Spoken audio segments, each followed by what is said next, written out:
Welcome back to L5 Star FC. It is the Liverpool-Newcastle game. It is at 12:30. I'm delighted to announce I'm joined by Salah to go over this one. Hope you're having a smashing week, ladies and gentlemen. Smash that subscribe button, turn the post notifications on, and like the vid, and let us know about your thoughts going into this massive game against Newcastle in terms of top four. Salah, how are you feeling? And what's your general thoughts going into Newcastle? Obviously, they're coming into a bit of form. Do you think that their tails will obviously be up for this one? How do you think we'll react with, obviously, the draw against Leeds early in the week? I think two ways you can look at this is the way that you slip the sharp. Top four is so slim. You have to look at it from the fact that the confidence is not going to be the best. I think maybe there might be a little bit of confidence after that Super League exit. I don't think there will be, but I think moods would be down a little after that Leeds draw. But in terms of Newcastle, I think this would be massive for their relegation fight. I think they're 6 points clear now. I think if they get even a point or like 3 points, they're most likely will stay up. So I think Newcastle also have that motivation. I think is going to be whatever team that wants it the most, I think, would win the game tomorrow.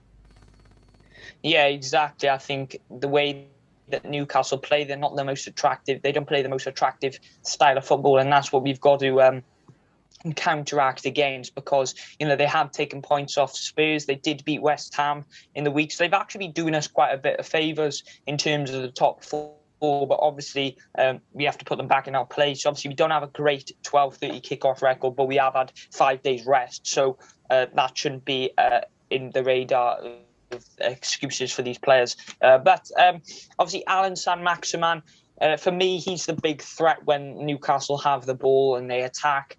He's obviously going to play tomorrow, I believe. How do you feel that we can combat him? Because he can play on the left, you can also play on the right, but he can create space out of nothing. He's so good with his feet. How do you think we'll react against him?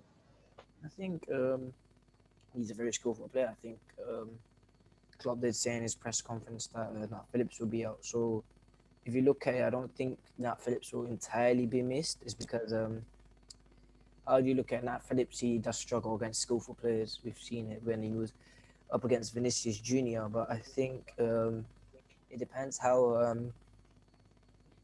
Steve Bruce sets up his lineup. Whether he wants to go for the free attack in the Almiron, Fraser, and Jolinton, or he'll just go for Maximin on the wing and Jolinton up top.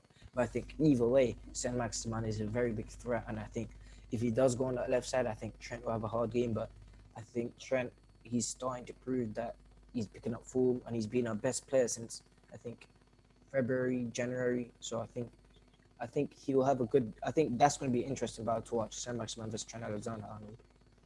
Yeah, exactly. I think Trent's defending's come under massive scrutiny over the past few weeks. So it'll be interesting to see how he sets up his game to try and combat Alex Saint-Maximin. Also, another player, Callum Wilson. He is one of their big threats. The back four will have to be on point. There's obviously talks about, obviously you alluded to there, Nat Phillips is out for this one, which means that we could see Fabinho back in the back four. Personally, I'd like to see Ben Davies in the back four, but what were you going to say? I don't think Callum Wilson will play. I think he's out injured. Oh, he's out injured. Oh, well, that does give us a massive lift. But obviously, they still have the likes of Fraser. He had a hip injury for 4 weeks, and in their last game against Aston Villa, he wasn't on the bench. Oh, right. That's a massive boost for Liverpool and a massive dent to Newcastle's survival hopes. They are looking a bit clearer of the relegation zone, but they don't want to take their chances in what is a very small margin for error, the league this season. And I feel like they'll be going all guns blazing into this one. They have to get our 3 points. We have to get our 3 points, and that adds an extra bit of significance onto the result. Obviously, we're going to go to you on this one. Obviously, Tottenham in Carabao Cup action, West Ham and Chelsea playing each other. How important do you think this will be in the players' minds going into this game? Because ideally we want them to draw. I think if they draw, we win. We go level on points with them, but I think we go fifth on goal difference. But what we've been saying all along is you have to take what's in front of you. So what will be in these players' attitudes going into this game, and how important do you think that they have to get that 3 points, because this season has been put so much on. If you have one bad performance, your top four could be shattered because teams could pick up 3 points. You find yourselves 4 or 5 points away. So it does seem unrealistic if that was to happen and we were to get top four. But just go to your thoughts on the players' mindsets going into this one after what's been a hectic week. You have to give it all, I think. Klopp knows, players know they have to win this game. This game is another must-win game to get, because I think, I'm not sure, no. I think I was going to say we are the first fixture tomorrow, but I don't think there's any teams that play today that are challenges for top. Yeah, Everton and Arsenal. Lovely team, don't get started. But I think the players that we had with Spurs, Chelsea, West Ham, and Leicester. Leicester have gone 3 points clear of West Ham, so I think Leicester. I'm still not going to rule them out, because look at their last 3 fixtures, they could really bottle it.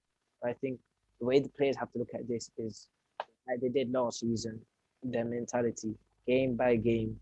We win one game, we focus on that game, and when the other game comes about, we focus on that. Now, in these last 6, 7 games, that's how we have to take it. The players have to go on the pitch if they because if they don't, it's Europa League football next season. So I think the players will have that extra motivation that they know they need to win this game. And hopefully, begging for West Ham and Chelsea draw, even though that does put us 15 goal difference.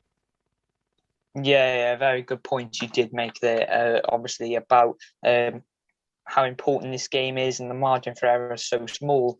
Let's go into team predictions before we do get a score prediction from you. Obviously, you have Alisson in goal. I'll go through the positions. So Alisson in goal.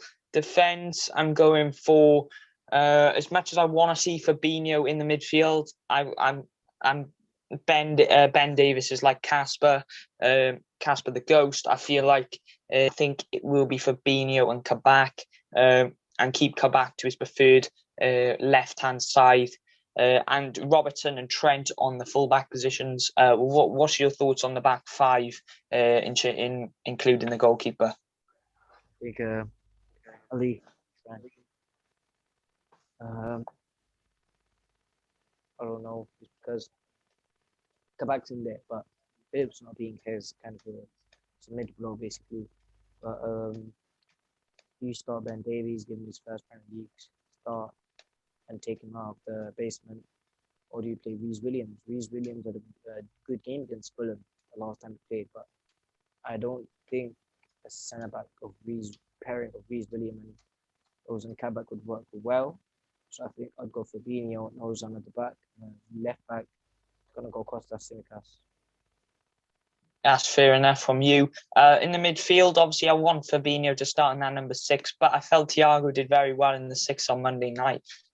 So I wouldn't be surprised to see him go there if that was the case. But I want to see Fabinho in there, but I think Thiago will start in the midfield alongside Curtis Jones and Gini Wijnaldum. That's my midfield 3. What are your midfield 3? And thoughts on the potential Curtis Jones? Will he start this game, or will he? Because this game could be good for him. I think Curtis Jones will make an appearance. I think he would come off the bench, because I think he's just come back from injury, no serious injury, but I think clubs still want to risk him. But my midfield 3 would be Thiago, Naby. No, don't see Wijnaldum play.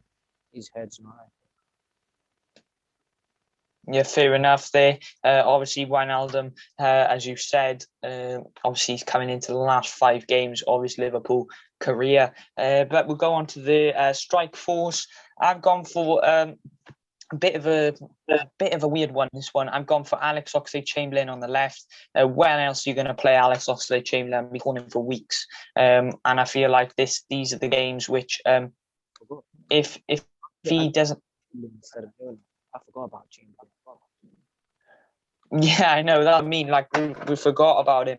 The Thiago, that would be my.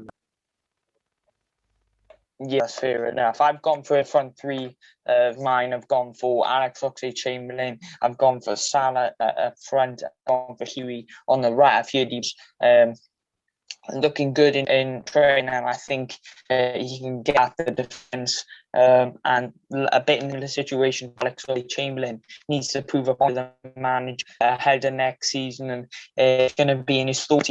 They have to put the performances now. I feel that's why striking force. What is your?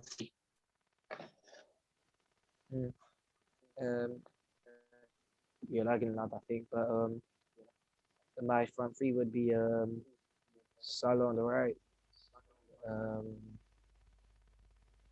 Bobby down the middle, and Marnie down the left. I think as much as I want Diogo Jota to play this game, I think Klopp did say he's fine and he was precautionary, but I think again they won't risk him. I think they'll bring him off the bench. Yeah, that's interesting. You said there some really good points, and that does wrap up the video. Score predictions, what are you going for? 1-0. 1-0. Interesting. I'm going for a 2-0 Liverpool win if Fabinho's in the midfield. I think if Fabinho's in the defence, it's going for a shaky 2-1. Leave your score predictions and your thoughts in the comments down below. Get involved, get interactive. And we will see you for a post-match show after the game on Sunday. Thank you to each and every one of you who has tuned in and smash that like button, smash the subscribe, turn the bell on, and we will see you soon. Let's hope for another win in the league and stretch that unbeaten run. You'll never walk alone.